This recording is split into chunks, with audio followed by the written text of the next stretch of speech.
स्वागत है आप सभी का हमारे चैनल पर। पिछली क्लास में हमने अपना संधि अध्याय पूरा कर लिया था। अब हम अपना अगला अध्याय प्रारंभ करेंगे जो कि है आपका उपसर्ग। इस अध्याय में हम चर्चा करेंगे उपसर्गों के बारे में कि उपसर्ग क्या होते हैं, कौन कौन से उपसर्ग होते हैं, कितने प्रकार के होते हैं और किस प्रकार से यह शब्दों का निर्माण करते हैं। तो आइए प्रारंभ करते हैं अपने उपसर्ग अध्याय को। सबसे पहले हम इसमें चर्चा करेंगे कि आखिर उपसर्ग जो शब्द है उसका निर्माण कैसे हुआ। तो देखिए, उपसर्ग शब्द का निर्माण होता है आपके दो शब्दों के संयोग से। किस किस के संयोग से? तो देखिए, उप और सर्ग, ये दो शब्द जब आपके संयोग करते हैं तो ये हमें एक शब्द देते हैं जो कि आपका होता है उपसर्ग।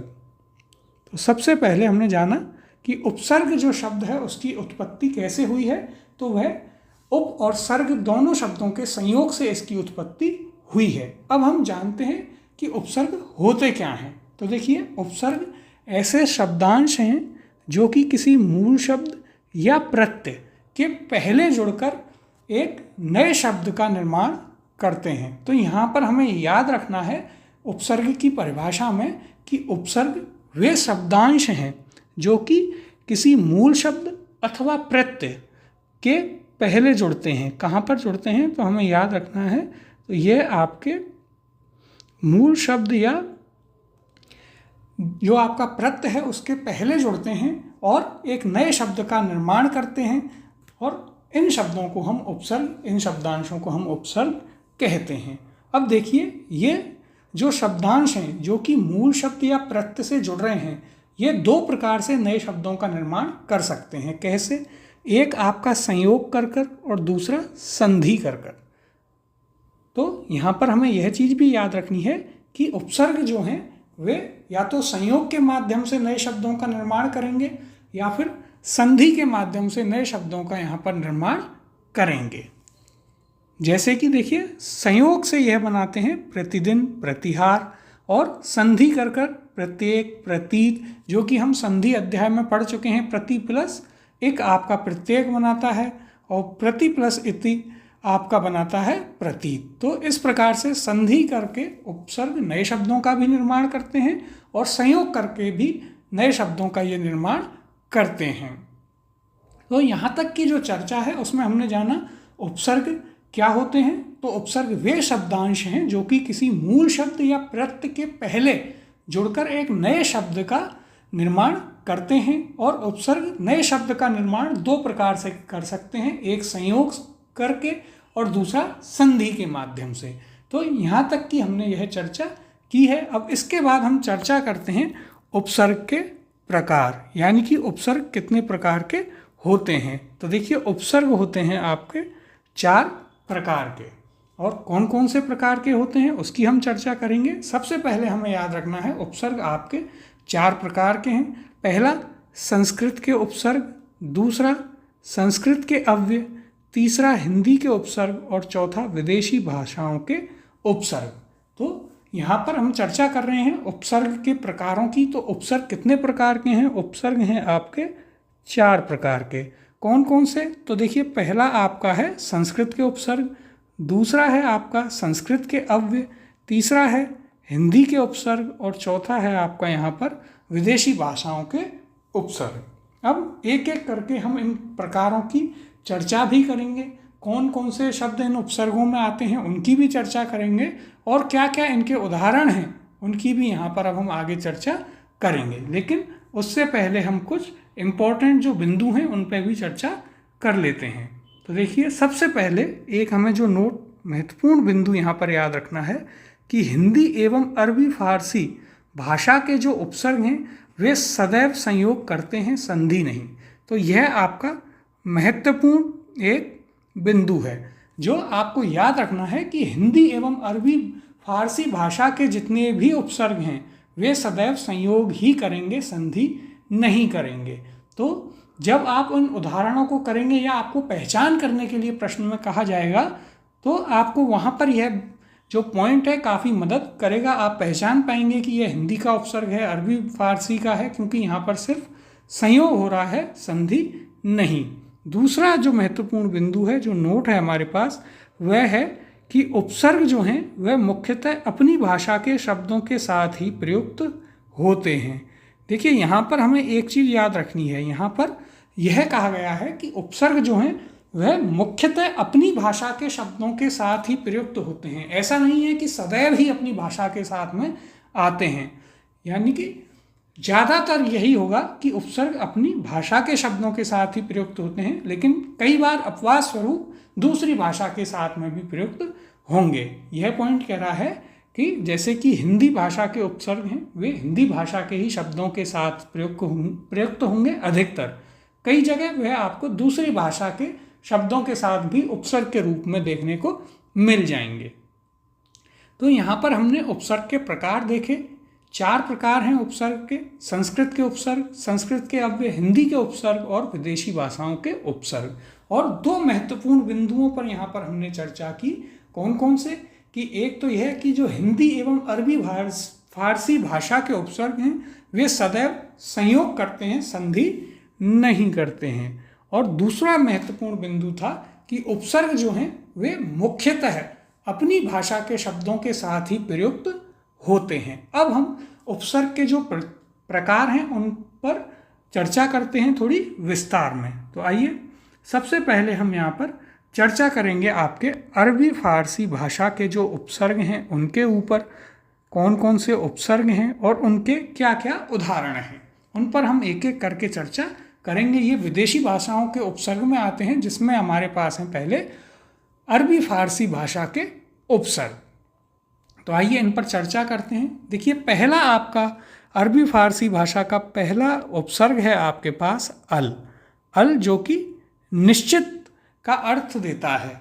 अब इससे कौन कौन से शब्द बनते हैं? तो देखिए अलविदा, अलकायदा शब्द आपका बनता है यहाँ पर अलकायदा, अलविदा, अलगरज, अलहदा, अलमस्त और अलबेला।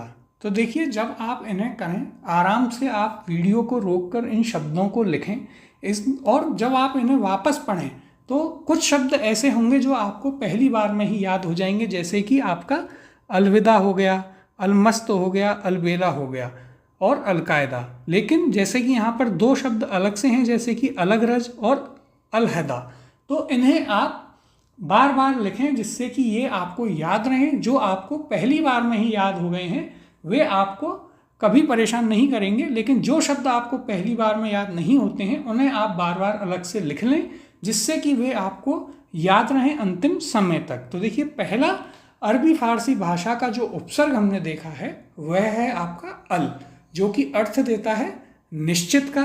कौन कौन से शब्द इसके उदाहरण हैं? तो देखिए इसके उदाहरण हैं, सबसे पहले जो हमें काफ़ी आसान लगते हैं, अलविदा, अलमस्त, अलबेला, अलकायदा, और फिर उसके बाद में अलगरज और अलहदा, जो कि हमें अलग से लिख करके याद रखने हैं।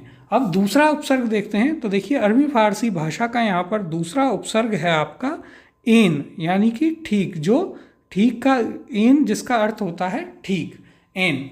अब यहाँ पर हम देखते हैं इसके उदाहरण। तो देखिए सामान्यतः हम कई बार बोलते हैं एन वक्त, एन जगह, एन मौका, एन आदमी। तो ये इसके उदाहरण हैं जो हमें याद रखने हैं। दूसरा अरबी फारसी भाषा का उपसर्ग जो है हमने देखा वह है आपका एन, जिसका अर्थ होता है ठीक, और इसके उदाहरण कौन से हैं? तो देखिए एन वक्त, एन जगह, एन मौका और एन आदमी। इन्हें आप ऐसे भी याद रख सकते हैं कि एन वक्त पर, एन जगह पर और एन मौके पर एक एन आदमी आ गया। तो इस प्रकार से भी हम इन्हें याद रखने की कोशिश करेंगे, जिससे कि ये हमें आसानी से याद हो जाएं। अब बात करते हैं हम अपने तीसरे उपसर्ग की। अरबी फारसी भाषा का तीसरा उपसर्ग आपको दिया गया है कम, जो कि न्यून या हीन का अर्थ देता है। कौन कौन से शब्द इसके उदाहरण हैं? तो देखिए कमज़ोर, कम वक्त, कम अक्ल, कम उम्र और कम सिन। इस प्रकार से इसके कुछ उदाहरण हैं जो कि हमें याद रखने हैं। तो शब्द जो हैं वे हमें कुछ शब्दों में आप देखते ही पहचान लेंगे, लेकिन कुछ शब्द जो हैं थोड़े से अलग हैं, तो उन्हें हम बार बार लिख करके उनका अभ्यास करेंगे, जिससे कि वे हमें याद रहें। और जब आप इन्हें पढ़ें पहले आप आराम से इन्हें लिख लें। इसके बाद जब भी आप इनका रिवीजन करें तो एक बार पढ़कर फिर बिना देखे इन्हें लिखने का प्रयास करें। जैसे कि पहले अल लिखें अरबी फारसी भाषा के उपसर्ग में, फिर उसके बाद अल के सारे उदाहरण, फिर एन के, फिर कम के। तो यहाँ पर हमने चर्चा करी है सबसे पहले अरबी फारसी भाषा के उपसर्गों की, जिसमें हमने अभी तक 3 उपसर्ग देखे हैं। कौन कौन से? पहला था आपका अल, जिसका अर्थ होता है निश्चित। अब उसके उदाहरण कौन कौन से थे? तो वे थे आपका अलविदा, अलमस्त, अलबेला, अलकायदा, अलगरज और अलहदा। फिर दूसरा था एन यानी कि ठीक, और इसके उदाहरण थे एन वक्त, एन जगह, एन मौका, एन आदमी। इसी प्रकार से तीसरा अरबी फारसी भाषा का उपसर्ग था कम, जिसका अर्थ होता है हीन या फिर न्यून, और इसके उदाहरण थे कमजोर, कम बखत, कम उम्र, कम अक्ल और कम सिन। अब आगे चर्चा करते हैं अरबी फारसी भाषा के और उपसर्गों पर। तो देखिए आगे हमारे पास कौन कौन से उपसर्ग हैं। चौथा है हमारे पास खुश, जो कि अर्थ देता है अच्छा या प्रसन्न का। अब इसके उदाहरण कौन कौन से हैं? तो देखिए खुशनुमा, खुश मिजाज, खुशहाल, खुश नसीब, खुश किस्मत, खुश खबरी और खुश दिल, ये इसके कुछ उदाहरण हैं। तो चौथा जो उपसर्ग है अरबी फारसी भाषा का वह है हमारे पास खुश, जिसका अर्थ होता है अच्छा या प्रसन्न। और इसके उदाहरण जो हैं आप सामान्यतः भी बोलचाल में काफ़ी बार प्रयोग में लेते हैं, तो आपको आसानी से याद हो जाएंगे, और कुछ आपको पहले से ही पता होंगे, जैसे कि खुश किस्मत, और उसी से खुश नसीब, आपका खुश खबरी, खुश मिजाज, खुश दिल, खुशहाल और खुशनुमा, ये इसके उदाहरण हैं। आगे अगला उपसर्ग देखते हैं। तो 5वां उपसर्ग है इसी क्रम में हमारा गैर। गैर यानी कि रहित या फिर भिन्न, जो या फिर दूसरा जिसे बोलते हैं, जैसे कि हम बोलते हैं यह गैर है यानी कि दूसरा है, पराया है, उस अर्थ में प्रयुक्त होता है रहित या भिन्न के में। अब इसके उदाहरण देखते हैं गैर के। तो देखिए गैर सरकारी, गैर कानूनी, गैर मर्द, गैर हाजिर, गैर वाजिब, गैर जरूरी, गैर कौम, गैर जिम्मेदार और गैर मुमकिन, ये इसके कुछ उदाहरण हैं। जैसे कि जो कुछ हम सामान्यतः प्रयोग में भी लेते हैं, जैसे गैर जिम्मेदाराना हरकत या फिर गैर जिम्मेदारी, गैर हाजिर, यह चीज़ गैर जरूरी है, इस प्रकार से हम इन्हें प्रयोग में लेते हैं। तो 5वां उपसर्ग जो हमने देखा अरबी फारसी भाषा का वह है आपका गैर, जिसका अर्थ होता है रहित या भिन्न। इसके उदाहरण कौन कौन से हैं? तो देखिए गैर सरकारी, गैर कानूनी, गैर मर्द, गैर हाजिर, गैर वाजिब, गैर जिम्मेदार, गैर जरूरी, गैर मुमकिन और गैर कौम, ये आपके इसके उदाहरण हैं। अब चर्चा करते हैं 6वें उपसर्ग पर। अरबी फारसी भाषा का 6वां उपसर्ग है दर। दर यानी कि इसका अर्थ होता है मैं, और इसके उदाहरण देखें तो देखिए हम कई बार प्रयोग में लेते हैं दर असल, दर किनार, दर मियान, दर ख्वास्त, दर बदर और दर हकीकत, ये इसके कुछ उदाहरण हैं। लेकिन देखिए कुछ ऐसे शब्द हैं दरकार, दरवेश, दरबार, दरगाह, जो कई बार इसके उदाहरण में नहीं माने जाते हैं, तो इन पर हमें ध्यान नहीं देना है, ये हमें याद नहीं रखने हैं। हमें इसके उदाहरणों में कौन कौन से शब्द याद रखने हैं? तो हमें याद रखने हैं दर असल, दर किनार, दरमियान, दर ख्वास्त, दर बदर और दर हकीकत, जिनका हम सामान्यतः प्रयोग भी करते हैं कि वह दर बदर की ठोकरें खाता घूम रहा है, दरअसल ये है बात है, मुझे दरकिनार कर दिया गया है, और इसी दरमियान ऐसा हुआ, मेरी आपसे एक दरख्वास्त है। इस प्रकार से हम इन्हें प्रयोग में सामान्यतः लेते हैं, तो ये हमें याद करने में भी काफ़ी आसान रहेंगे। तो 6वां जो आपका उपसर्ग था अरबी फारसी भाषा का वह है आपका दर, जिसका अर्थ होता है मैं, और इसके उदाहरण हमने देखे कि दर किनार, दरमियान, दर असल, दर ख्वास्त, दर बदर और दर हकीकत, ये इसके कुछ उदाहरण हैं। अगला उपसर्ग देखते हैं अरबी फारसी भाषा का, तो वह है आपका 7वां उपसर्ग ना, जो कि अर्थ देता है नहीं या बिना का। तो इसमें कौन कौन से शब्द आएंगे? इसमें आपके उदाहरण हैं जैसे कि नापाक, नाराज, नालायक, नाखुश, नामंजूर, नामर्द, नामुमकिन, नाबालिग। तो देखिए यहाँ पर हमें याद रखना है, सामान्यतः हम बोलने में जो करते हैं वह आपका होता है वह नाबालिग है, लेकिन यह आपका अशुद्ध है, शुद्ध शब्द है आपका नाबालिग। तो यह चीज़ हमें यहाँ पर ध्यान में रखनी है, महत्वपूर्ण है। आगे देखिए, आगे है आपका नामुराद, नाकारा, नाकाम, नादान, नाइंसाफ, नापसंद और नाचीज़। ये इसके कुछ उदाहरण हैं। लेकिन एक शब्द जो इसका उदाहरण नहीं है और जो आपसे प्रश्नों में पूछा जाता है कि निम्नलिखित में से कौन सा ना उपसर्ग से बना हुआ शब्द नहीं है, तो देखिए नाजुक जो है आपका वह एक मूल शब्द है, इसमें ना उपसर्ग नहीं है। तो यह हमें याद रखना है यहाँ पर, महत्वपूर्ण पॉइंट। तो हम इसे एक और बार देखते हैं। आपका 7वां जो उपसर्ग है अरबी फारसी भाषा का वह है ना, जिसका अर्थ होता है नहीं या फिर बिना। कौन कौन से इसके उदाहरण हैं, तो देखिए हमने देखे इसके उदाहरण हैं नापाक, नाराज, नालायक, नाखुश, नाबालिग, नामंजूर, नामर्द, नामुमकिन, नामुराद, नापसंद, नाइंसाफ, नाकाम, नाकारा, नादान, नाचीज़। और एक शब्द जो इसका उदाहरण नहीं है वह है आपका नाजुक। तो यहाँ पर आप बाकी यदि आपकी को उदाहरण याद ना रहें कोई उसमें दिक्कत नहीं आएगी, लेकिन हमें यह ज़रूर याद रखना है कि नाजुक जो है वह इसका उदाहरण नहीं है। नाजुक आपका एक मूल शब्द है, यह चीज़ हमें ज़रूर यहाँ पर याद रखनी है। अब आगे चर्चा करते हैं हम अगले उदाहरण पर। तो देखिए अगला जो आपका उपसर्ग है 8वां अरबी फारसी भाषा का वह है आपका नेक। नेक यानी कि भला। इसके भी शब्दों को हम सामान्यतः अपनी बोलचाल में कई बार प्रयुक्त करते हैं, जैसे कि नेक दिल आदमी, नेक राह पर चलना, नेक नियत रखना और नेक आदमी। तो इसके उदाहरण हैं आपके पास नेक, जो कि जिसका अर्थ होता है भला। इसके उदाहरण हैं नेक दिल, नेक राह, नेक नियत और नेक आदमी। तो यहाँ तक हमने अरबी फारसी भाषा के 8 उपसर्ग जो हैं उनकी चर्चा करी। कौन कौन से, तो देखिए पहला था आपका अल, जिसका अर्थ होता है निश्चित। जिसके क्या क्या उदाहरण थे, उसके उदाहरण थे अलविदा, अलकायदा, अलगरज, अलहदा, अलमस्त और अलबेला। इसी प्रकार से दूसरा उपसर्ग था एन, जिसका अर्थ होता है ठीक, और उसके उदाहरण थे एन जगह, एन वक्त, एन मौका और एन आदमी।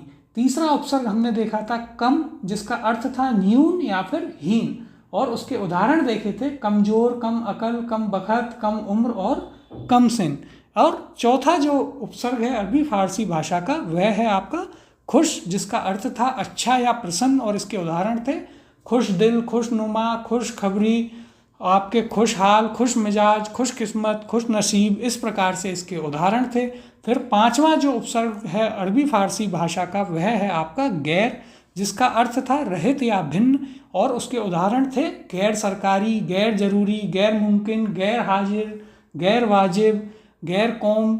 ये इसके कुछ उदाहरण थे। फिर हमारे पास 6वां उपसर्ग था अरबी फारसी भाषा का दर, जिसका अर्थ था में, और उसके हमने उदाहरण देखे दर असल, दरमियान, दर बदर, दरख्वास्त, दरकिनार। ये इसके कुछ उदाहरण थे। और इसी प्रकार से 7वां जो उपसर्ग था अरबी फारसी भाषा का वह था हमारे पास ना, जिसका अर्थ होता है नहीं या बिना, जिसके उदाहरण थे नापाक, नालायक, नाबालिग, नामुमकिन, नाकारा, नामुराद, नापसंद। और एक जो इसमें महत्वपूर्ण हमने चर्चा करी वह थी कि नाजुक जो है वह ना उपसर्ग से बना हुआ शब्द नहीं है। नाजुक अपने आप में एक मूल शब्द है। फिर 8वां जो उपसर्ग था आपके अरबी फारसी भाषा का वह था नेक, जिसका अर्थ था भला, और इसके उदाहरण थे नेक दिल, नेक राह, नेक आदमी और नेक नियत। अब हम आगे के जो उपसर्ग हैं अरबी फारसी भाषा के उन पर अपनी चर्चा करते हैं। तो देखिए आगे आपके पास हैं 9वां जो उपसर्ग है अरबी फारसी भाषा का वह है आपका बे या फिर बा, जिसका अर्थ होता है सहित। इसके उदाहरण देखते हैं। तो देखिए बशर्ते, बनाम, बतौर, बखूबी, बदौलत, बहैसियत, बाइज्जत, बाकायदा, बाअदब। लेकिन एक शब्द आता है बदस्तूर, तो हमें यह याद रखना है, महत्वपूर्ण है कि बदस्तूर में बद उपसर्ग है ना कि बै, तो यह यहाँ पर नहीं आएगा। जो बदस्तूर है वह आपका बद उपसर्ग से बना हुआ है। तो 9वां जो हमारा अरबी फारसी भाषा का आपका उपसर्ग है वह है आपका बै या फिर बा, जिसका अर्थ होता है सहित। कौन कौन से शब्द इसके उदाहरण हैं, तो देखिए बै से हम बात करें तो बै से बशर्ते, बनाम, बतौर, बखूबी, बदौलत और बहैसियत। बा से यदि हम बात करें तो बा से बा इज्जत, बा कायदा, बा अदब, जो कि हमने कई बार सुना भी है, बा इज्जत बरी होना, बाकायदा यह उदाहरण है, बा अदब पेश आइए, इस प्रकार से हमने इन्हें सामान्यतः बोलचाल में सुना भी है। 10वां जो उपसर्ग है अरबी फारसी भाषा का वह है आपका बद, जिसका अर्थ होता है बुरा। इसके उदाहरण देखते हैं तो देखिए बदमाश, बदशक्ल, बदनाम, बदसूरत, बदबू, बदहाल, बदमिजाज, बदकिस्मत, बदनसीब, बदहजमी, बदचलन, बदजात, और एक जो हमने ऊपर जिसकी चर्चा करी थी वह भी इसमें आएगा आपका बदस्तूर, यह भी इसमें ही आएगा। तो हमारा जो 10वां उपसर्ग है अरबी फारसी भाषा का वह है आपका बद, जिसका अर्थ होता है बुरा। और इसके उदाहरण कौन कौन से हैं, तो देखिए एक बदस्तूर, बदमाश, बदबू, बदशक्ल, बदनाम, बदसूरत, बदकिस्मत, बदमिजाज, बदकिस्मत, बदनसीब, बदहजमी, बदचलन, बदजात, ये इसके कुछ उदाहरण हैं। अगला उपसर्ग देखते हैं अरबी फारसी भाषा का, तो 11वां है आपके पास बिला, जिसका अर्थ होता है बिना, जो कि हम सामान्यतः बोलते हैं बिना वजह, तो वह आपका शुद्ध रूप उसका होता है बिला वजह, वहाँ पर ला आता है। तो देखिए उदाहरण है इसके बिला वजह, बिला कानून, बिला शक, बिला शर्त और बिला कसूर, यह इसके उदाहरण हैं। तो यहाँ पर हमने अभी 9 और 3 हमने कुल 11 उपसर्ग जो हैं यहाँ पर उनकी चर्चा करी है अरबी फारसी भाषा के, जिसमें से 8 हम पहले देख चुके थे और 3 हमने अभी देखे हैं। कौन कौन से, तो अभी था आपका बै या बा, जिसका अर्थ होता है सहित। कौन कौन से उदाहरण थे, तो देखिए बशर्ते, बनाम, बतौर, बखूबी, बदौलत, बहैसियत, और बा से आपके बाइज्जत, बाअदब, बाकायदा, ये इसके उदाहरण थे। फिर 10वां था आपका बद, जिसका अर्थ होता है बुरा, उसके उदाहरण थे बदस्तूर, बदसूरत, बदमाश, बदशक्ल, बदनाम, बदकिस्मत, बदमिजाज, बदनसीब, बदहजमी, बदचलन, ये इसके कुछ उदाहरण थे। और 11वां था बिला, जिसका अर्थ होता है बिना, जिसके हमने उदाहरण देखे बिला वजह, बिला कानून, बिला शक, बिला कसूर और बिला शर्त। अब आगे और चर्चा करते हैं हम जो हमारे पास अरबी फारसी भाषा के उपसर्ग हैं उनके ऊपर। तो देखिए अगला हमारे पास है आपका 12वां बे। बे का अर्थ होता है आपका रहित। इसके उदाहरण देखते हैं तो देखिए इसके उदाहरण हैं बेइज्जत, बेरहम, बेवफा, बेदर्द, बेकार, बेकसूर, बेखबर, बेगुनाह, बेचारा, बेहया, बेनकाब, बेहिसाब, बेबुनियाद, बेईमान, बेनजीर, बेवकूफ़, बेफ़िक्र, बेपरवाह, बेमतलब, बेशरम, बेस्वाद, बेसहारा, बेजुबान, बेखौफ और बेशक, ये इसके उदाहरण हैं। तो 12वां जो उपसर्ग है अरबी फारसी भाषा का वह कौन सा है, बे, जिसका अर्थ होता है रहित। इसके उदाहरण कौन कौन से हैं, तो बेइज्जत, बेवफा, बेफिक्र, बेशरम, बेहया, बेजुबान, बेखौफ, बेसहारा, बेस्वाद, बेनकाब, बेरहम, बेइज्जत, ये इसके कुछ उदाहरण हैं। अब 13वां देखते हैं तो 13वां अरबी फारसी का उपसर्ग है आपके पास ला, जिसका अर्थ होता है बिना। इसके उदाहरण कौन कौन से हैं, लाचार, लाजवाब, लाइलाज, लापता, लावारिस और लापरवाह, ये इसके उदाहरण हैं। लेकिन 2 ऐसे भी शब्द हैं जो ला से ही प्रारंभ होते हैं लेकिन उनमें ला उपसर्ग नहीं होता है। कौन कौन से, तो एक है आपका लालच और एक है आपका लालसा। ये दोनों ही मूल शब्द हैं, ये आपके ला उपसर्ग से नहीं बने हैं। तो यह पॉइंट भी हमें यहाँ पर याद रखना है, क्योंकि यह आपसे प्रश्न में इसी प्रकार से पूछा जाएगा कि निम्नलिखित में से कौन सा शब्द ला उपसर्ग से नहीं बना है। तो उसमें आपको याद रखना है दो ऐसे उपसर्ग हैं, दो ऐसे शब्द हैं जो कि ला शब्द से नहीं बने हैं, लालच और लालसा। तो हमने 13वां जो अरबी फारसी भाषा का उपसर्ग है वह देखा, वह है आपका ला, जिसका अर्थ होता है बिना। और इसके उदाहरण थे आपके लाचार, लाजवाब, ला इलाज, लापता, लावारिस और लापरवाह। जो दो शब्द इससे ला उपसर्ग से नहीं बने हुए होते हैं वे कौन कौन से हैं आपके, तो वे हैं आपके लालच और लालसा। ये दोनों ही स्वयं में मूल शब्द हैं, ये आपके ला उपसर्ग से बने हुए शब्द नहीं हैं। यह यहाँ पर एक महत्वपूर्ण बिंदु है जो कि हमें याद रखना है।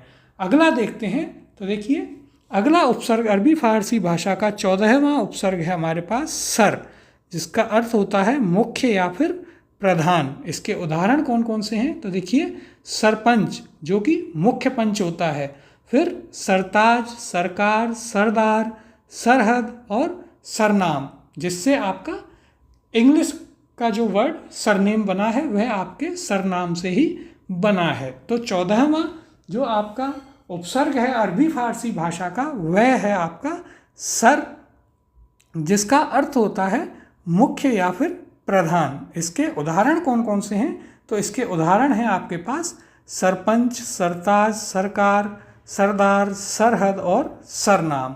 अब अगला उपसर्ग देखते हैं, तो देखिए 15वां उपसर्ग अरबी फारसी भाषा का है हम, जिसका अर्थ होता है साथ या फिर समान। कौन कौन से शब्द इसके उदाहरण हैं उनकी चर्चा करते हैं। तो देखिए हम सफ़र, हम राज, हम दर्द, हम शक्ल, हम उम्र, हम राह, हम राही, हम वतन, हम जोली और हमदम, ये इसके उदाहरण हैं। एक शब्द यहाँ पर भी ऐसा है जो कि हम उपसर्ग से नहीं बना है, वह है आपका हम लोग। यह आपका हम उपसर्ग से नहीं बना है। तो 15वां जो अरबी फारसी भाषा का उपसर्ग है वह है आपका हम, जिसका अर्थ होता है साथ या फिर समान। कौन कौन से शब्द इसके उदाहरण हैं वे हमने देखे, जैसे कि हम सफ़र, हम राह, हम राही, हम शक्ल, हम राज, हम दर्द, हम उम्र, हम वतन, हम जोली और हमदम। जो एक शब्द इसका उदाहरण नहीं है वह है आपका हम लोग। तो यह भी हमें याद रखना है, हम लोग इसका उदाहरण नहीं है। यह आपसे आपके पेपर में पूछा जा सकता है कि निम्नलिखित में से कौन सा शब्द हम उपसर्ग से नहीं बना है, तो वह होगा आपका हम लोग।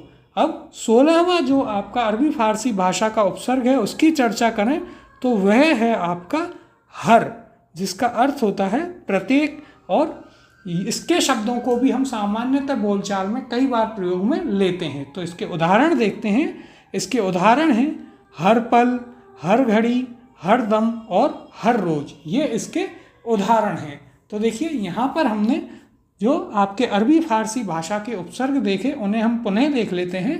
तो यहाँ पर था आपका बे, जिसका अर्थ होता है रहित, जिसके उदाहरण थे आपके बेइज्जत, बेरहम, बेवफा, बेशरम, बेकार, बेहया, बेस्वाद, बेसहारा, बेखबर और बेगुनाह। इसी प्रकार से एक और उपसर्ग था आपका ला, जिसका अर्थ होता है बिना, जैसे कि लाचार, लाजवाब, लाइलाज, लापता, लावारिस, लापरवाह। और यहाँ पर एक महत्वपूर्ण बिंदु था कि दो शब्द जो हैं वे ला उपसर्ग से बने हुए नहीं होते हैं, वे स्वयं में मूल शब्द होते हैं। कौन कौन से, तो वे थे आपके लालच और लालसा। इसी प्रकार से आपका अगला उपसर्ग था सर, जिसका अर्थ होता है मुख्य या फिर प्रधान। इसके उदाहरण हमने देखे सरकार, सरपंच, सरनाम और आपके सरताज, सरहद।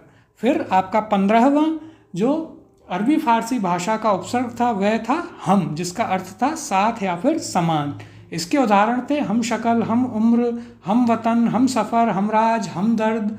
और एक शब्द ऐसा था जो हम उपसर्ग से नहीं बना था, वह था आपका हम लोग। इसी प्रकार से 16वां जो अरबी फारसी भाषा का उपसर्ग है वह था आपका हर, जिसका अर्थ होता है प्रत्येक।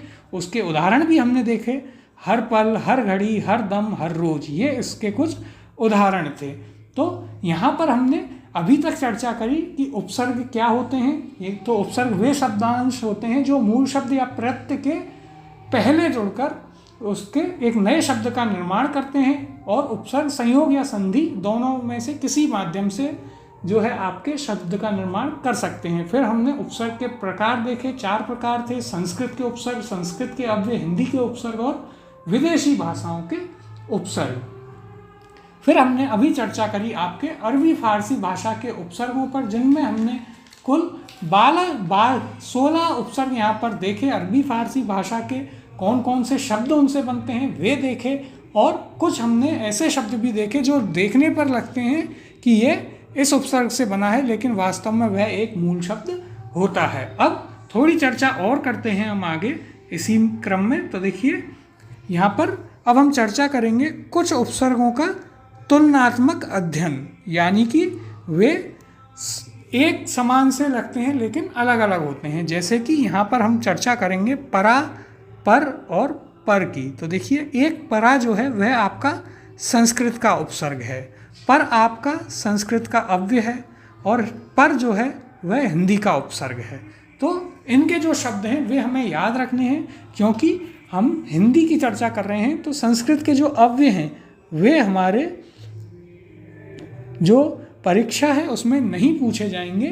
तो यहाँ पर प्रश्न बनेगा कि निम्नलिखित में से कौन सा पर से बना हुआ, पर उपसर्ग से बना हुआ शब्द नहीं है, तो वहाँ हमें यह ध्यान रखना है। तो देखिए पहले हम चर्चा करते हैं परा। तो परा आपके संस्कृत का उपसर्ग है, जिसका अर्थ होता है उल्टा, विपरीत या पीछे, और शब्द इसके परा के साथ व्यंजन से जुड़कर बनते हैं। कौन कौन से शब्द बनते हैं? तो शब्द हैं आपके पास परामर्श, पराकाष्ठा, पराजय, पराजित, पराभव, पराभूत और पराक्रम। ये परा उपसर्ग से बने हुए शब्द हैं। अब चर्चा करते हैं पर की, जो कि संस्कृत का अव्यय है, जिसका अर्थ होता है दूसरा। तो यहाँ पर के साथ में आपको स्वर देखने को मिलेंगे। वे शब्द संस्कृत के अव्यय होते हैं, जैसे पराधीन, पर प्लस अधीन, पराश्रित, पर प्लस आश्रित, पराश्रय, पर प्लस आश्रय। इसी प्रकार से परायण, पर प्लस अयन, परार्थ, परार्ध, परास्त, परोपकार, और पर प्लस व्यंजन में भी आपको शब्द देखने को मिलेंगे, परतंत्र, परजीवी, परकीय, परपुरुष। तो हमें याद रखना है ये जितने भी शब्द हैं ये हमारे उपसर्ग से बने हुए नहीं हैं। तो जब वह हमसे पूछेगा निम्नलिखित में से कौन सा शब्द पर उपसर्ग से रहित है, तो उसमें आपके ये उदाहरण आएंगे। और यदि पूछता है कौन सा आपके पर या परा से बना है, तो उनमें ये आपके नहीं आते हैं। फिर हमारे पास आता है पर, जो कि हिंदी का उपसर्ग है, जिसका अर्थ दूसरा या पराया होता है। कौन कौन से शब्द हैं? तो देखिए परदादा, परपोता, परनानी, परदेश और परछाई, ये इससे बने हुए शब्द हैं। तो यहाँ पर हमने चर्चा करी जो आपका पर उपसर्ग है उसका एक तुलनात्मक हमने अध्ययन किया, जिसमें परा, पर और पर को लिया। परा आपके संस्कृत का उपसर्ग है, एक पर आपका संस्कृत का अव्यय है जिसके शब्द हमारे उपसर्गों के नहीं हैं, और एक पर है जो आपके हिंदी का उपसर्ग है। परा से बने हुए शब्द कौन कौन से हैं? तो परामर्श, पराकाष्ठा, पराजय, पराजित, पराभव, पराभूत और पराक्रम। और यदि बात करें हमारे काम की, तो देखिए पर जो कि हिंदी का उपसर्ग है उससे बने हुए शब्द कौन कौन से हैं? तो वे थे आपके परदादा, परनाना, परपोता, परनानी, परदेश और परछाई। फिर जो हमारे उपसर्ग से बने हुए नहीं हैं वे थे आपके पर, जो कि संस्कृत का अव्यय है। कौन कौन से शब्द थे? पराधीन, पराश्रित, पराश्रय, पराणे, परायण, परार्थ, परास्त, परोपकार, परतंत्र, परजीवी, परकीय और परपुरुष। तो देखिए यह आपको परा दिखाता है सब में, लेकिन आपका होता है यहाँ पर और परा के हमने अलग से यहाँ पर उदाहरण देखे हैं। यहाँ पर है आपके कुछ उपसर्गों का तुलनात्मक अध्ययन, जिसमें पहला हम लेंगे परा। तो देखिए इसमें एक आपका परा है जो कि संस्कृत का उपसर्ग है, फिर आपका पर है जो कि दिखाता परा है लेकिन उसमें उपसर्ग आपका पर होता है, यह आपकी संस्कृत का अव्यय है।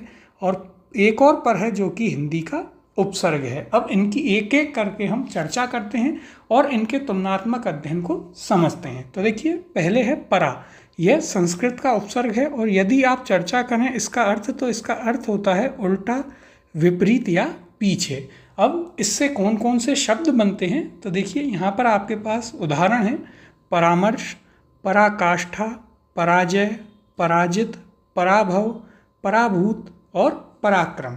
यह जो तुलनात्मक अध्ययन है यह आपकी काफ़ी मदद करेगा जब आपके पास इस प्रकार का प्रश्न आता है कि निम्नलिखित में से किस शब्द में परा उपसर्ग है या फिर किस शब्द में परा उपसर्ग नहीं है, तो वहाँ पर पहचान करने में यह तुलनात्मक अध्ययन आपको काफ़ी मदद करेगा। अब देखिए अगला है पर, जो कि आपके संस्कृत का अव्यय है और इसका अर्थ भी दूसरा होता है। तो यह आपको याद रखना है, जब आपसे पूछा जाए निम्नलिखित में से कौन से में परा या पर उपसर्ग नहीं है तो ये शब्द आपके उसमें आते हैं। उदाहरण देखते हैं तो देखिए पराधीन, पराश्रित, पराश्रय, परायण, परार्थ, परार्ध, परास्त और परोपकार। इसी प्रकार से परतंत्र, परजीवी, परकीय, परपुरुष। अब यदि आप इनमें देखेंगे तो देखिए आपको यहाँ पर पता चलेगा कि यह दिखा परा रहा है, यहाँ पर इसमें आपको परा दिखा रहा है लेकिन आपके उपसर्ग है यहाँ पर पर। कैसे तो देखिए पराधीन, यहाँ पर परा दिखा रहा है लेकिन यह बना है आपके किससे, तो यह बना है आपके पर प्लस अधीन से। तो यहाँ पर आप देख सकते हैं इसमें पर है ना कि परा। इसी प्रकार से पराश्रित में पर प्लस आश्रित, पराश्रय में पर प्लस आश्रय, परायण में पर प्लस अयन, जो कि हम संधि अध्याय में भी इस पर चर्चा कर चुके हैं। तो यहाँ से यह आपको समझ में आया होगा किस प्रकार से यह परा दिखा रहा है लेकिन यहाँ पर है। और इसी क्रम में अगला आपका पर, जो कि हिंदी का उपसर्ग है जिसका अर्थ दूसरा या पराया होता है। और इसके उदाहरण देखिए परदादा, परपोता, परनानी, परदेश और परछाई।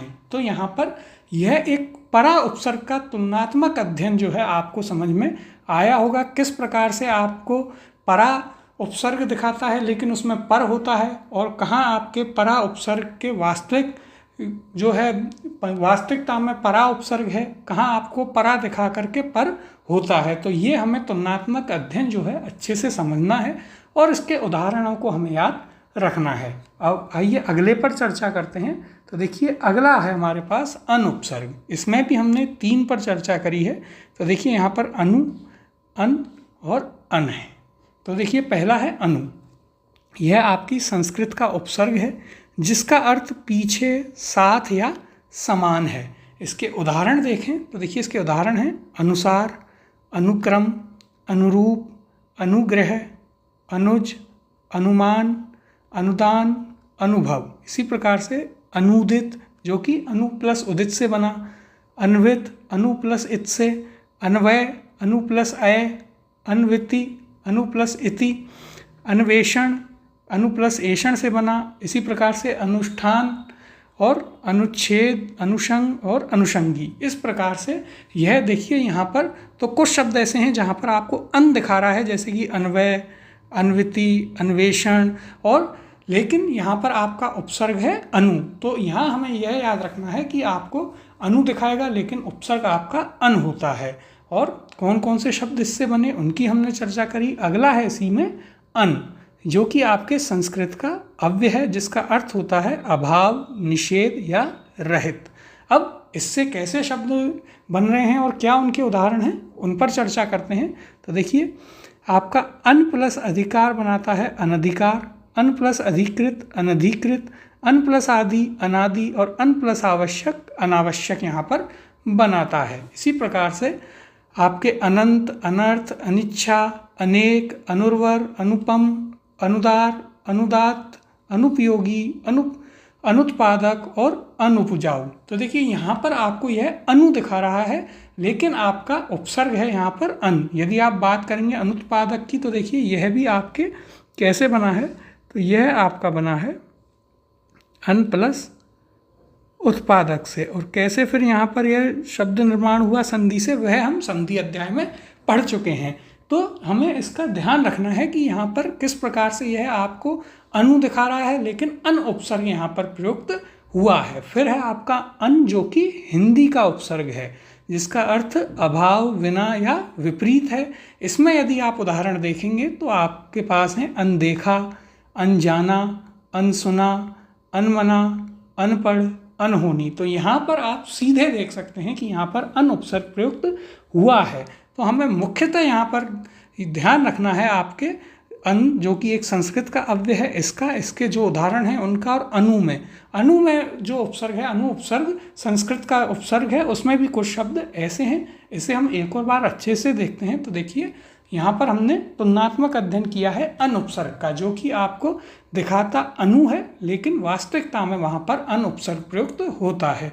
इसमें हमने 3 जो उपसर्ग हैं उनका तुलनात्मक अध्ययन किया, अनु, अन और अन का। अनु एक संस्कृत का उपसर्ग है जिसके हमने उदाहरण देखे, अनुसार, अनुक्रम, अनुरूप, अनुग्रह, अनुज, अनुमान, अनुदान। इनमें आपको सीधे सीधे अनु उपसर्ग देखने को मिलता है।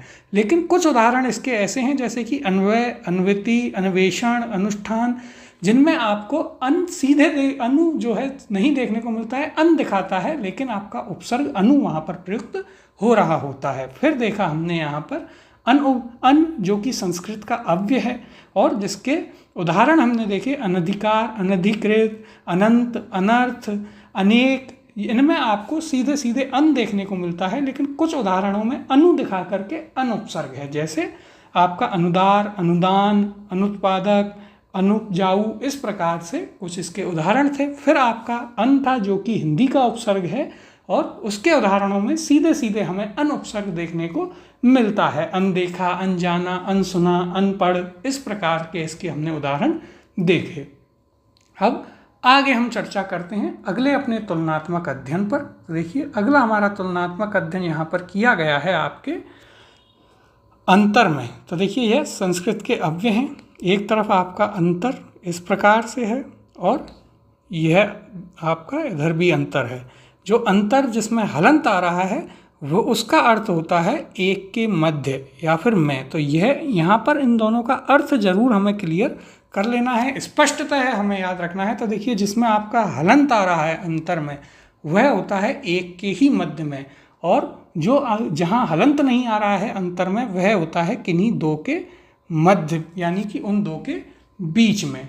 इनके उदाहरणों की हम चर्चा करें तो देखिए अंतर्देशीय, तो इसका अर्थ हुआ एक ही देश के मध्य में या बीच में।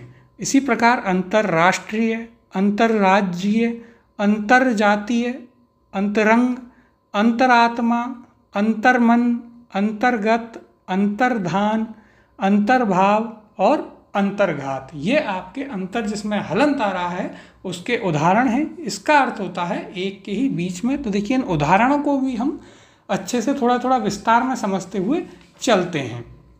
तो देखिए पहला कह रहा है आपसे अंतर्देशीय, इसका अर्थ हुआ एक देश के ही बीच में। अंतर्देशीय परिवहन यानी कि देश में ही आपका परिवहन हो रहा है। फिर है अंतर्राष्ट्रीय, यानी कि उसी राष्ट्र में कहीं ना कहीं कोई चीज़ हो रही है। फिर है अंतर्राज्यीय, यानी कि उस राज्य के ही अंदर अंदर कहीं हो रहा है। जैसे कि उदाहरण राजस्थान में यदि हम बाड़मेर से जाते हैं जैसलमेर तो हम कहेंगे हमने अंतर्राज्यीय परिवहन का प्रयोग किया। इसी प्रकार अंतर्जातीय, उसी जाति में, किसी एक जाति में। अंतरंग, अंतरात्मा, अंतर्मन, एक ही मन में। इस प्रकार से जो है यह अंतर का अर्थ भी स्पष्ट होता है और इसके उदाहरण भी हमें याद रखने हैं। फिर आपका दूसरा है अंतर जिसमें हलंत नहीं है और इसका अर्थ है दो के बीच में। उदाहरण देखें तो देखिए अंतर्देशीय, दो देशों के बीच में। अंतर्राष्ट्रीय, जहाँ पर रा आपका पूरा आ रहा है, यहाँ हमें यह याद रखना है। जिसमें रा पूरा है वो दो के बीच में है, तो यानी कि दो राष्ट्रों के बीच में। इसी प्रकार से अंतर्राज्यीय यानी कि दो राज्यों के बीच में, यहाँ पर भी आपका रा पूरा आ रहा है। उसी प्रकार से अंतर्जातीय यानी कि दो जातियों के बीच में। तो हमें यहाँ पर याद रखना है। देखिए यदि इस प्रकार से आता है, यदि आप इस प्रकार से रखते हैं अंतर्जातीय, तो देखिए यह बताता है एक के बीच में। लेकिन यदि इस प्रकार से आता है अंतर्जातीय तो यह है आपका दो के बीच में। यहाँ पर रा आपका जो है वह पूरा आता है, लेकिन यहाँ पर एक वाले में रा जो है आपका मात्रा के रूप में आता है। तो यह हमने तुलनात्मक अध्ययन किया अंतर उपसर्ग के बीच में, जिसमें जहाँ हलंत आ रहा है वह आपका बताता है 1 के ही मध्य में, और जहाँ पर हलंत नहीं आ रहा है वह बताता है 2 के मध्य में। इसके हमने उदाहरण भी देखे। अब हम आगे चर्चा करते हैं। देखिए, तो आगे हमने तुलनात्मक अध्ययन किया है नि उपसर्ग का, जिसमें एक नि है आपके संस्कृत का उपसर्ग है, जिसका अर्थ है निश्चित, विशेष या फिर समूह है। इसके उदाहरण देखें तो देखिए, निकाय, निगम, निवास, निलय, नियंत्रण, निमंत्रण, नियोग, निरूपण, निबंध, निवेश, नियम, नियुक्त, निक्षेप, न्याय, न्यास, न्यून, निष्ठा, निष्ठुर, निष्णात, निषेध, निषिद्ध, निशंक और निषेचन। तो यह हमारे नि जो कि संस्कृत का उपसर्ग है उसके उदाहरण हैं, और इन्हें आप संधि अध्याय में भी पढ़ चुके हैं। जैसे कि न्याय आपको आता है तो इसमें नि उपसर्ग है, जिसमें नि प्लस आय से यह बना है। न्यास आपका नि प्लस आस से बना है, और न्यून आपका बना है नि प्लस ऊन से। तो इस प्रकार से यह भी हमें मालूम है, और यहाँ पर हमें सीधे तौर पर नि उपसर्ग देखने को मिलता है, जिसकी आप पहचान आसानी से कर सकते हैं। फिर एक आपका नि है जो कि है आपका हिंदी का उपसर्ग। हमने संस्कृत के उपसर्ग की चर्चा करी, अब आपके हिंदी का उपसर्ग है जिसका अर्थ होता है रहित या फिर विपरीत। जैसे कि निकम्मा, निठल्ला, निहत्ता, निपूता, निधड़क, निडर। यहाँ पर जो शब्द है उसमें नि उपसर्ग आप देख सकते हैं बड़ी आसानी से, और यहाँ पर आपको इसका अर्थ भी देखने को मिल रहा है रहित या विपरीत। जैसे कि निडर, जिसका अर्थ हुआ जो कि डर से रहित है। फिर निहत्था, जो कि हथियार से रहित है, जिसके पास हथियार नहीं है। तो यह आपको यहाँ पर नि जो उपसर्ग है उसका तुलनात्मक अध्ययन देखने को मिला। एक नि आपके संस्कृत का उपसर्ग है, एक है आपके हिंदी का उपसर्ग। हिंदी वाले का अर्थ होता है आपके रहित या विपरीत, जिसके उदाहरण निकम्मा, निठल्ला, निहत्था, निडर, निपूता, निधड़क।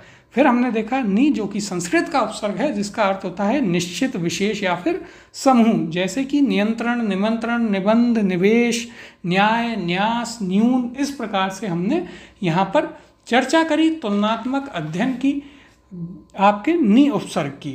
अब हम आगे चर्चा करते हैं अगले तुलनात्मक अध्ययन की। तो अगला उपसर्ग है हमारे पास यहाँ पर, तो देखिए निहे, यानी कि निहे आपका यह उपसर्ग है, जिसमें एक आपको निर देखने को मिलता है और एक मिलेगा निस। इसका भी हम अब अध्ययन कर लेते हैं। निहे का अर्थ होता है रहित। चर्चा करते हैं पहले निर की। तो देखिए, जब निर के साथ में स्वर आता है तो यह आपका क्या करेंगे, यह करेंगे आपके संयोग, और संयोग से यह नए शब्दों का निर्माण करेगा। जैसे कि निर्वलम, निरपराध, निर्णय, निरीह, निराकार, निराधार, निरूपम, निरूपाय, निरामय, निर्माण। इस प्रकार से निर जो है वह स्वर के साथ आकर संयोग करता है, और निर उपसर्ग इन शब्दों का निर्माण कर रहा है।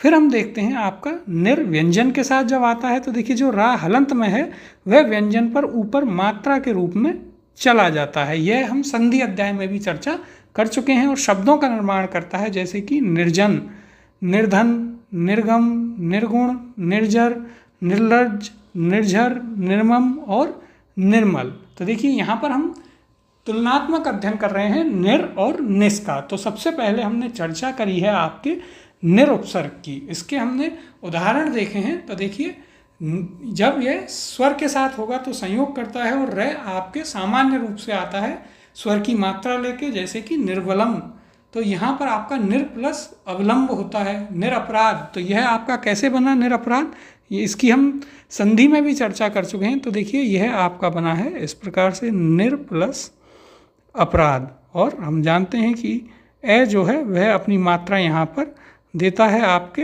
रे को, और शब्द बनता है निरपराध। इसी प्रकार से निर्णय, निरीह, निराकार, निराधार, निरूपम, निरूपाय, निरामय, निर्माण, यह आपके नए शब्द बनते हैं। फिर निर जब व्यंजन के साथ करेगा तो रे अपनी मात्रा व्यंजन को दे देगा, और शब्द बनते हैं आपके पास निर्माण, निर्गुण, निर्जर, निर्लज्ज, निर्मल, निर्जन, निर्धन। इस प्रकार से निर उपसर्ग यहाँ पर प्रयुक्त हो रहा है। अब हम चर्चा करते हैं आपके निस उपसर्ग की। तो देखिए जब निस उपसर्ग के साथ में च, छ या फिर श आए तो वह निश में बदल जाता है संधि करते हुए। तो यह आपको यहाँ पर याद रखना है, महत्वपूर्ण है। तो देखिए निस के साथ में जब च, छ या श आते हैं तो निस आपका बदल जाता है निश में संधि करते हुए। और आपको यहाँ पर देखिए शब्द मिलेगा, जैसे कि उदाहरण है निश्चल, निश्छल, निश्चेतना, निःशुल्क, निशंक। तो देखिए यहाँ पर आपको कौन सा उपसर्ग दिखा रहा है, तो यहाँ पर उपसर्ग तो आपको दिखा रहा है निश, लेकिन उपसर्ग यहाँ पर वास्तविकता में है आपका निस। तो यह हमें यहाँ पर याद रखना है कि इसमें किस प्रकार से निस उपसर्ग है। तो उसका नियम है कि जब निस जो है आपका उसके साथ में यदि च, छ, श में से कोई आ रहा है तो निस आपका निश में बदल जाता है और आपके उपसर्ग के रूप में वहाँ पर निश दिखाई देता है, लेकिन उपसर्ग होता है आपका निस। इसी प्रकार से जब निस आपका जुड़ता है ट, ठ या श के साथ या फिर क, ख, प और फ के साथ, तो यह आपका निश में बदल जाता है। इसकी चर्चा हम संधि में भी कर आ चुके हैं उस अध्याय में भी। तो यहाँ पर आपको समझने में थोड़ी आसानी इससे जरूर होगी। तो देखिए यह किस प्रकार से काम कर रहा है। तो यहाँ उदाहरण है आपके निस प्लस ठुर से बना आपका निष्ठुर, निष्कर्ष, उसी प्रकार से निष्कर्म, निष्पात, निष्फल। तो यह इस नियम के उदाहरण हैं। यहाँ पर देखिए आपको यह उपसर्ग के रूप में दिखाता है निश, लेकिन यहाँ निश उपसर्ग ना होकर के यहाँ पर आपका उपसर्ग होगा निस। और जो प्रश्न आपसे पूछा जाएगा वह इस प्रकार से पूछा जाएगा कि निम्नलिखित में कौन सा उपसर्ग है, आपको दे दिया जाएगा निष्कर्ष इसमें कौन सा उपसर्ग है और पूछा ऑप्शन होंगे आपके पास निश, निश, निस या फिर इनमें से कोई नहीं। तो आपका यह गलत होगा, सही उत्तर आपका निस यहाँ पर होगा, क्योंकि यहाँ पर नियम काम आ रहा है निस के साथ में ट, ठ, श या फिर क, ख, प, फ जब जोड़ते हैं तो निस आपका निश में बदल जाता है। अब इसका अगला नियम देखते हैं, तो वह है जब निस आपके त, थ और स के साथ जुड़ता है तो यह निस ही बनाता है, जैसे कि निस्तेज, निस्तारण, निस्सहाय, निस्संतान। और यह शब्द इस रूप में यह इनका शुद्ध रूप है। तो हम संधि अध्याय में भी शब्द शुद्धि उसके माध्यम से करते हुए आए हैं। एक बार और यहाँ पर आपको देखने को मिल रही है शब्द शुद्धि, और यहाँ पर आप जो है बहुत ही स्पष्ट रूप से देख सकते हैं कि यह आपको निस उपसर्ग देखने को मिल रहा है। तो हमें इसमें निस जो उपसर्ग है उसमें विशेष ध्यान देना है आपके पहले दो नियमों पर, जिनमें पहला था कि निस के साथ में यदि च, छ, श आते हैं तो निस आपका निश में बदल जाता है। वहाँ आपको निश उपसर्ग दिखाएगा लेकिन होता है आपका निस, जैसे कि निश्चल, निश्छल, निःशुल्क, निशंक। फिर आपका दूसरा था कि निस के साथ में ट, ठ, श या फिर क, ख, प, फ आते हैं तो निस आपका निश में बदल जाता है और शब्द आपके पास बनते हैं निष्ठुर, निष्कर्ष, निष्कर्म, निष्पाप, निष्फल। जहाँ पर आपको यह दिखाता निश उपसर्ग है लेकिन आपके पास होता है निस उपसर्ग। और तीसरा जो कि बहुत ही आसान था, निस के साथ में त, थ, स, तो निस आपका निस में ही रहता है, जैसे कि निस्नात, निस्संतान। ठीक है, इस प्रकार से निस्सहाय, निस्तारण ये शब्द आपको देखने को मिलते हैं। तो देखिए हमने चर्चा करी अभी तक आपके तुलनात्मक अध्ययन की, जिसमें हमने पहले पर उपसर्ग देखा जहाँ पर आपको परा दिखाता है कई बार लेकिन होता आपका पर है। उसमें हमने एक परा देखा जो कि संस्कृत का उपसर्ग था, फिर पर संस्कृत का अव्यय और एक पर हिंदी का उपसर्ग था। फिर हमने अन उपसर्ग के ऊपर चर्चा करी जिसमें अनु होता है एक, जहाँ कई बार आपको अन दिखाता है लेकिन उपसर्ग अनु होता है। फिर आपका अन होता है एक संस्कृत का उपसर्ग और एक हिंदी का उपसर्ग, जिसमें आपको अन में कई बार अनु दिखाता है लेकिन आपका अन होता है, वह हमें ध्यान रखना है। उसके बाद हमने चर्चा करी थी अंतर में, जिसमें दो थे अंतर, जिसमें एक हलंत आता है वह आपका एक के बीच में को दिखाता है और एक अंतर जो पूरा रह आता है वह आपका दो के बीच वाले को दिखाता है। उसी प्रकार से हमने तुलनात्मक अध्ययन में आगे चर्चा करी नि उपसर्ग की, जिसमें एक संस्कृत का उपसर्ग था और एक हिंदी का उपसर्ग था। और उसके बाद हमने चर्चा करी आपके नी उपसर्ग के बाद में निर और निस की। तो देखिए निर में हम देख चुके हैं निर्बलम, निरपराध, निर्णय, निरीह, निर्जन, निर्धन, निर्गम, और निस के भी हमने जो है उदाहरण देखे और किस प्रकार से निस आपको निश या निश दिखाते हुए निस उपसर्ग वहाँ पर होता है, इसकी भी हमने चर्चा करी। अब हम इस चर्चा को आगे बढ़ाते हैं। तो अगला है हमारे पास, देखिए नी है या निर के बाद में यदि देखिए नी है या निर के बाद रे से आरंभ शब्द आता है तो यह आपका नी या निर बदल जाता है नी में। यह हम पहले भी पढ़ चुके हैं। तो देखिए जैसे नी है प्लस रस नीरस बनता है, नी है प्लस रोग नीरोग बनता है, नी है प्लस रंध्र निरंध्र बनाता है, नी है प्लस रोध नीरोध बनाता है, नी है प्लस रव नीरव बनाता है, और नी है प्लस रूज आपका नीरूज बनाता है। तो यह हमें यहाँ पर याद रखने हैं। अब इनमें अंतर क्या होता है, तो देखिए जैसे उदाहरण के तौर पर हमने नीरज लिया है। यदि नीरज संधि करते हुए इसका निर्माण होता है नी है या निर प्लस रज संधि करता है तो शब्द आपका बनता है नीरज, जिसका अर्थ होता है स्त्रीत्व रहित।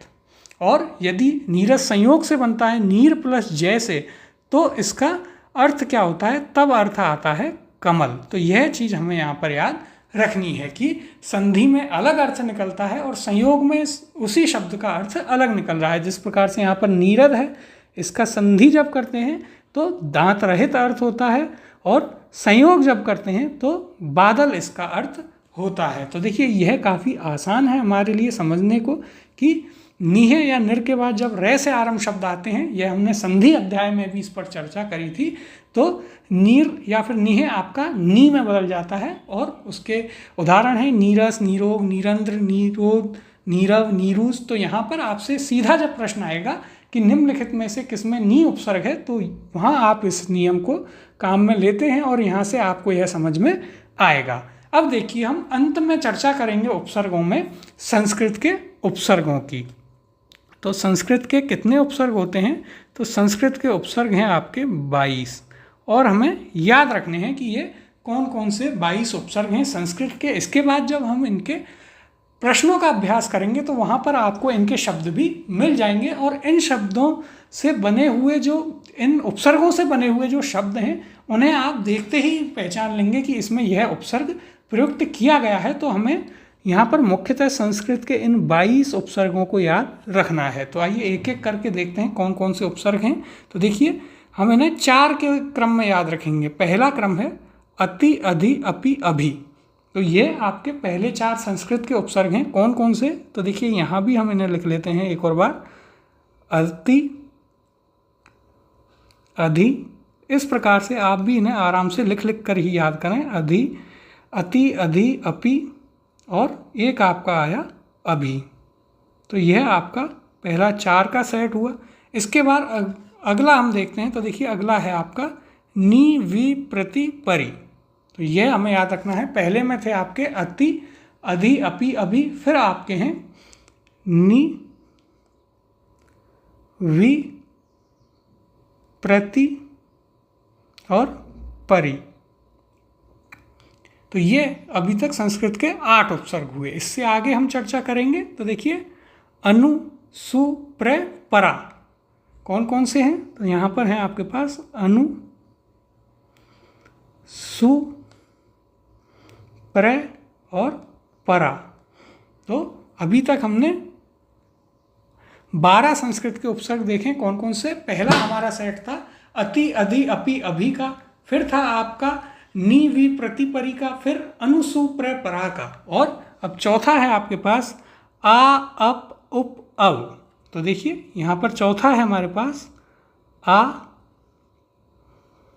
अप के बाद आपका उप और फिर आपका अव। तो यहाँ तक आपने 16 संस्कृत के उपसर्ग जो हैं क्लियर कर लिए हैं। कौन कौन से, तो देखिए 4-4 के सेट में हमने इन्हें बांटा है। कौन कौन से हैं, अति, अधि, अपि, अभि, नी, वि, प्रति, परि, अनु, सु, प्र, परा, आ, अप, अव, अव। आप इन्हें इसी प्रकार से एक ही साथ में 4-4 के सेट में बोलने का अभ्यास करें तो ये आपको अच्छे से याद हो जाएंगे। फिर अगले की यदि हम बात करें तो अगला है आपके पास निर, निस, दुर, दुस, इनकी हमने तुलनात्मक अध्ययन भी किया है, जहाँ जो महत्वपूर्ण थे उनकी। और देखिए उसी प्रकार से निर और निस का किया, फिर दुर और दुस उसी प्रकार से। तो देखिए अगला सेट है आपके पास निर, निस, दुर और दुस का। तो यहाँ पर ये आपके 20 संस्कृत के उपसर्ग पूरे हुए, और इसके बाद में 2 और बचते हैं, सम, उत या उद। तो इस प्रकार से संस्कृत के हमारे पास 22 उपसर्ग यहाँ पर पूरे हो गए हैं। तो ये हमें याद रखने हैं कि संस्कृत के कौन कौन से उपसर्ग हैं। तो देखिए 4-4 के सेट में हमने पहले ने विभाजित किया है। कैसे? अति, अधि, अपि, अभि, नि, वि, प्रति, परि, अनु, सु, प्र, परा, फिर आ, अप, उप, अव, उसके बाद निर, निस, दुर, दुस, फिर आपका सम, उत या उद। इस प्रकार से हमने आपका उपसर्ग अध्याय पूरा कर लिया है, जिसमें हमने पहली जो क्लास थी उसमें चर्चा करी थी कि उपसर्ग क्या होते हैं, उपसर्गों के कितने प्रकार हैं। फिर हमने चर्चा करी अरबी फारसी भाषा के कौन कौन से उपसर्ग हैं, उनके उदाहरणों की। और आप इन सभी उदाहरणों को लिख लिख कर जितना प्रैक्टिस करेंगे, वीडियो को आप बार बार देखें, उसे रोकें और फिर आराम से लिखते हुए उन्हें आगे बढ़ें, और लिख लिख कर ही इन्हें जितनी भी बार पढ़ें, लिख लिख कर के पढ़ें। फिर आपके हमने उपसर्गों का तुलनात्मक अध्ययन किया था, जिसमें हमने पहले पर उपसर्ग देखा था, जिसमें आपको होता पर है लेकिन दिखाता परा है। उसी प्रकार से अन उपसर्ग देखा, जहाँ पर होता अन है दिखाता अनु है। फिर हमने अंतर की चर्चा करी। फिर हमने नि उपसर्ग का तुलनात्मक अध्ययन किया, जो हिंदी और संस्कृत दोनों का था। फिर हमने आपके निर और निस की चर्चा करी। इन उपसर्गों की इस प्रकार से हमने चर्चा करी, और अंत में हमने देखे हैं आपके संस्कृत के 22 उपसर्ग, जो कि इस प्रकार से थे। तो यहाँ पर हमने अपना जो उपसर्ग अध्याय है उसे पूरा कर लिया है। इसके बाद में जो अगला अध्याय होगा हमारा, वह होगा प्रत्यय। उसमें हम प्रत्ययों की चर्चा करेंगे। इनके जो भी प्रश्न होंगे, एक बार जैसे ही हम इन सब चीज़ों को पहले पढ़ लेते हैं, उसके बाद हम धीरे धीरे इनके प्रश्नों का अभ्यास या प्रैक्टिस जो है वह भी प्रारंभ कर देंगे।